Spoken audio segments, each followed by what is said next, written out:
السلام علیکم ورحمۃ اللہ وبرکاتہ نحمدہ ونصلی علی رسولہ الکریم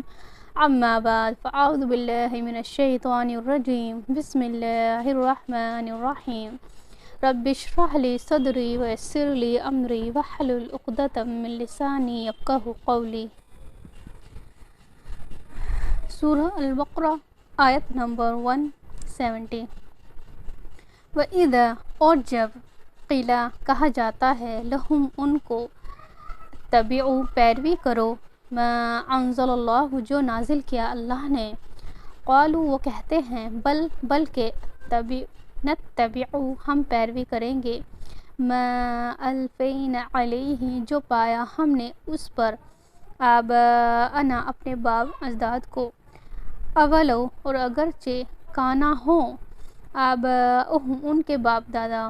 لا نہیں یعقلون عقل رکھتے شیئن کچھ بھی ولا اور نہ یہتدون وہ ہدایت یافتہ ہوں۔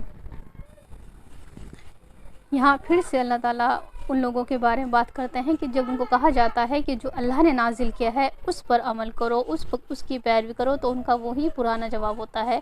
کہ ہم اسی کی چیز کی پیروی کریں گے جس پر ہم نے اپنے باپ اجداد کو پایا، اپنے بڑوں کو پایا۔ تو یہاں اللہ تعالیٰ فرماتے ہیں کہ اگرچہ کیا ایسا ہو کہ ان کے جو باپ دادا ہیں، ان کے بڑے ہیں، جو وہ صحیح چیز پر نہ ہوں، وہ عقل نہ رکھتے ہوں، وہ ہدایت والے نہ ہوں، تو بغیر کسی دلیل کے اپنے بڑوں کو، باپ دادا کو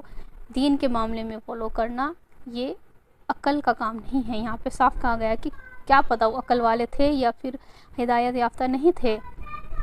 تو اگر ان کا طریقہ صحیح ہے تو اس کو فالو کرنا اس میں کوئی برائی نہیں ہے، لیکن اگر وہ ہدایت پر نہ ہو، وہ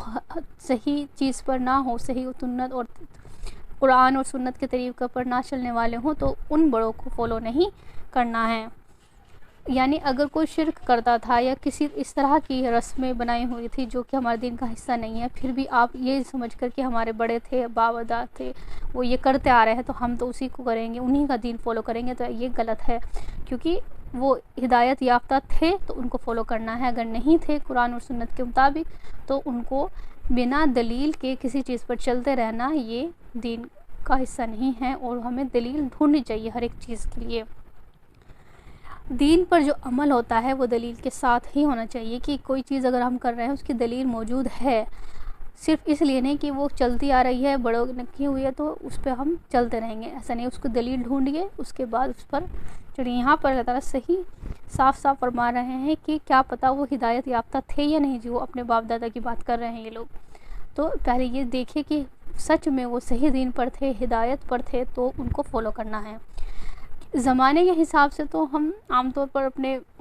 جو ہمارے بڑے گزرے ہیں ان کو فالو نہیں کرتے، زمانے کے حساب سے چلتے ہیں کہ آج یہ چل رہا ہے تو اسی پہ چل رہا ہے، لیکن دین میں ہم کس پا جاتے ہیں کہ ہم اپنے بڑوں کے اوپر چلتے ہیں، انہوں نے یہ سب چیزیں کی ہیں تو ہم تو یہ کریں گے، صرف دین کے معاملے میں ایسا کرتے ہیں، لیکن اور کسی معاملے میں ہم اس چیز کو فالو نہیں کرتے کہ ہمارے بڑوں نے یہ کیا تو ہم یہ کریں گے، لیکن ہم کہاں کرتے ہیں؟ صرف دین کے معاملے میں۔ تو یہ چیز دیکھنے والی ہے کہ دین کے معاملے میں بھی ہمیں اس چیز کی دلیل دیکھنی ہوگی کہ وہ صحیح دین پر تھے یا نہیں۔ السلام علیکم ورحمۃ اللہ وبرکاتہ۔